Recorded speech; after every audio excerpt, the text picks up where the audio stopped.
Welcome everyone. Today we are going to get an introduction to writing custom functions in VBA.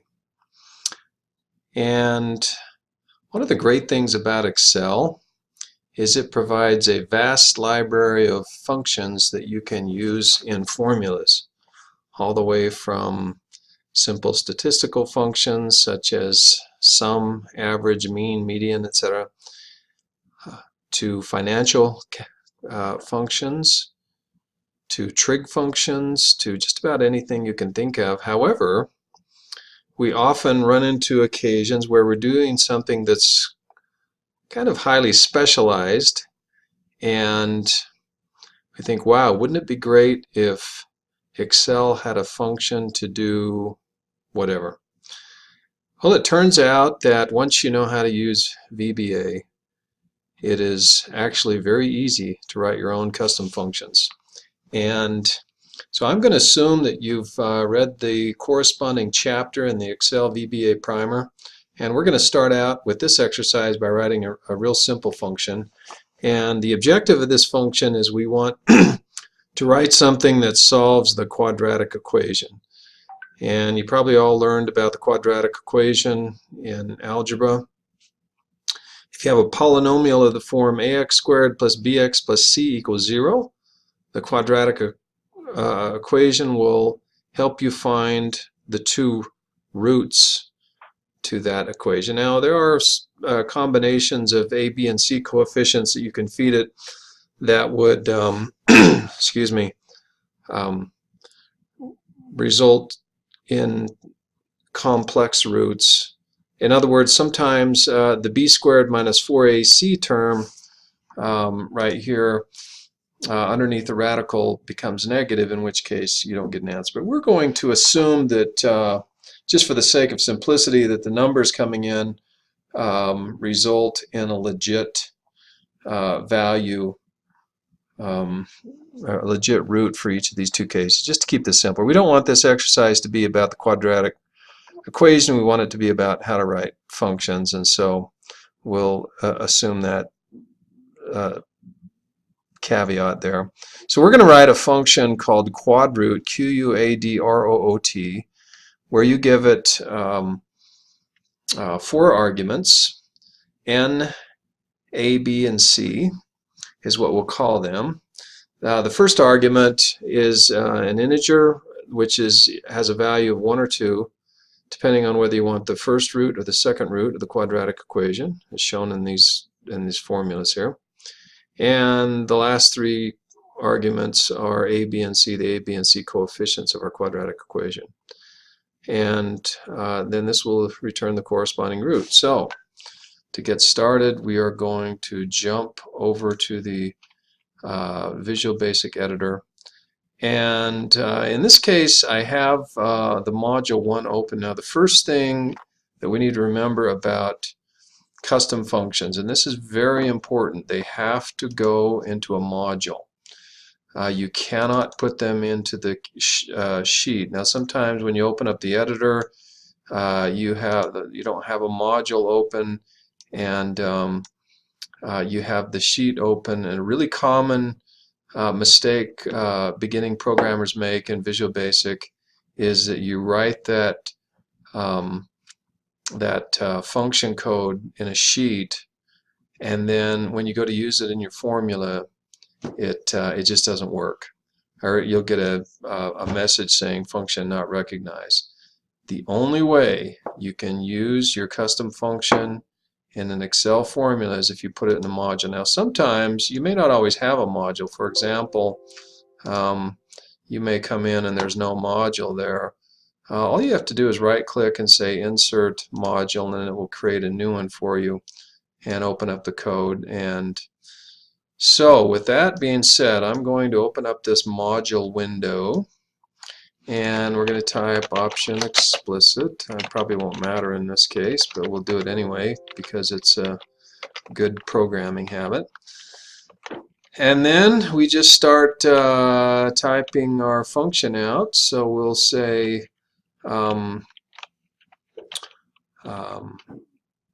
function quad root open paren n a b c, and when you type the return, it puts n function, and we're going to do it a real simple way to start with, and we're going to do it just like this, and then we are going to say if n equals 1, then quad root equals open paren negative b plus the square root of b squared minus 4 times a times c all over 2 times a. Now I'm going from memory here. So negative b plus square root b squared minus 4ac all over 2a. Let me just check and see. Yep, pretty sure I got that correct there. And then we'll say else, and I'm going to copy this line of code here and paste it down here, and I'm going to change this plus sign right here to a minus sign, and then type end if, and that is it. So let's go save our changes and see if it works, and then we'll come back and talk about what we found, what we wrote there. So equals quad root. Now you'll notice that when I start to type this into a formula, a regular Excel formula, it now recognizes that. It knows that it has an available function now called quad root, even though that's not part of the native built-in Excel functions. Now you can't click on that and get any help for it, obviously, because you just wrote it, and it's not going to give you much information about the arguments, but at least it does tell you that it recognizes the name of the function. And so we're going to say n equals 1, and the arguments are a, b, and c. I can't see c right now, but that is c5, and there we go. And over here we're going to type equals quad root 2, and I'm just going to point here a, b, and c. Now let me do something here. I want to make sure you can see this. We can see the formula up here at the top. So it says for the first column we have quad root 1, a5, b5, c5. And in the second column we have quad root 2, a5, b5, c5. So we're passing these three numbers as our a, b, and c coefficients, and it immediately calculates the answer and works just like any other native Excel function, except it's using that code that we just wrote. And so it really is as simple as that. Now we've gone pretty quickly. Let's back up a little bit and kind of explain what we did. So we declared a custom function called quad root. The name is very important, and we defined the arguments. Now what's y, n, a, b, or c? Those are just names that I used. I could use any name whatsoever for my arguments as long as they follow the rules that we use for variable names. You know, either characters or numbers, some combination of that. I think it has to lead with a character, or the underscore character works as well. And but you know, you want to pick something that's intuitive and makes sense based on the context of the problem you're solving. And then I reference these arguments in my code as if they were variables. And we say if n equals 1, then quad root equals. So basically, the way it works in Visual Basic is you define what is returned by the function by assigning the function name to something. So if we say quad root equals, that by storing something in quad root, so the name of the function is kind of like a variable. You can treat it as a variable just like you would any other variable, and the idea being when you hit n function and when you exit that function, whatever you have stored in quad root becomes the return value. In other words, that's what's returned to the cell. And It's as simple as that. Now, some programming language you actually have to define your return value. There's like a return statement. But Visual Basic is kind of unique in that regard. You just use the function name, assign it to some value as part of your calculations, and that becomes the return value for your function. Now, a few things to review on functions. The whole purpose of a function is that we can pass it some numbers, some information as arguments, and it returns a value. Your function should be completely agnostic to where those values come from. Now, in this case, we used a combination of things. The first argument that we passed is just a constant. It's a number that we typed in. It's not referring to a cell. It's just a number. That's totally fine. The last three arguments were referring to cells. We could also use some kind of expression. In other words, I could say C5 times 2 divided by B4 or something like that. It doesn't matter as long as it's a value. I can use any combination of input as long as I match the number of arguments and I give it a set of arguments that makes sense. But those are simply values that get passed to the function.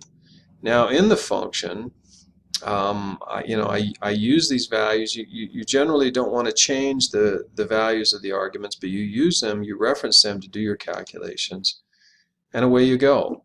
A couple of other really important notes. You should never, under any circumstances, inside your code, reference a cell. So you would never do something like this: quad root equals range B4 times 2 or something like that. The reason you never want to do that is because, again, a function should be completely agnostic to the contents of your spreadsheet. It should only use the input arguments to do its calculations. The reason being, if you make a really common mistake that I see in programming and students that are learning it is they'll pass in the arguments. This is a really common thing, and then they'll say A equals cells 4 comma 2 or something like that. B equals range cells 4 comma 3, that kind of thing, where the first thing you do in the function is obliterate and overwrite the input arguments you passed through it. No, don't do that. If you want to get your input arguments from a cell, you do that when you write the equation that calls that function. Otherwise, if your function redefines the arguments, then it completely negates the value of the function. The value of a function is I can plug it in anywhere on my spreadsheet and pass in some arguments and get an answer. I could use it 10 times, I could use it 10,000 times. I could use it in 1 sheet or 2 sheet or 10 sheets. Completely generic, flexible tool that you can use to do your calculations. Now, so that's one of the cardinal rules of writing functions. Don't ever do that. Another thing you should never do is write or change the values of cells. So you should never say, range E5 equals B plus times 2 or something like that, or your return value. You should never do something like this. And again, that's a really common programming mistake. Some people learning how to do this, they think, well, I've got to write the answer to that cell. No, your function should never change the values of cells, because once again, that's not the way functions should work. If you want to write some code that changes the value of cells, do it in a sub, not a function. A function should always follow this really simple paradigm. You take the arguments as input, you use those arguments to do some calculations, and you write the output, or excuse me, then you return a value using the function name. That's it. All functions should return a single value. All right, so that's just, once you get those principles down, functions are very easy to use. Now, by the way, in this case, we are using the functions inside some cells in an Excel formula. It's also 100% okay to use that function somewhere else in your code. So for example, I could have a sub down here, my sub, and maybe I'm doing some calculations and I would say x equals quad root, and now here it'll give me a list of the arguments, which is nice. 1, -3, 4, and 5 or 6 or something like that. And so yeah, that's perfectly legal. In fact, in most programming languages, of course, you're not working with Excel and cells and formulas, and this is how you use functions. You use it to build a little black box you can use in your code, where you give it some numbers and it returns a value based on a set of computations. So that's really the traditional way of using functions. But in Excel, we have the added bonus that when we define a function in a module, not only can we use it elsewhere in our VBA code, we can also use it in our Excel formulas. So they're especially useful in Excel. Now, one other thing, what if your function is not working, it has a logic error, and you want to debug it? How do you go about doing that? Well, as always, you can put in a breakpoint, but how do you execute it? If you come up here and hit the run button, it says, well, what do you want me to run? And functions don't work that way. So the way you do that, it's a little bit tricky. You go back to Excel, you click on one of your cells that references that function, and one of the ways to get it to execute is you can change the input. So if I change one of these input values, then it calls that function, and I can look at the values 3, 4, -12, and then I can use the F8 key to kind of step through those calculations, and away we go. It's going to update all those. That's going to update everything in the spreadsheet, or everything on that sheet, because I changed that one value. And so you can do it that way, or another way, if you want to do that without actually changing the inputs, if you highlight the cell, then go up to the formula bar here and just put the cursor anywhere in that formula. You don't make any changes, and then if you hit the enter key, it executes that function, pops you over here to the code, and away you go with your debugging. So that's it. Functions are very easy to write, and feel free to dive in and start writing your own functions. And that concludes this exercise, and now we'll go on to our next ones where we look at some more complicated functions.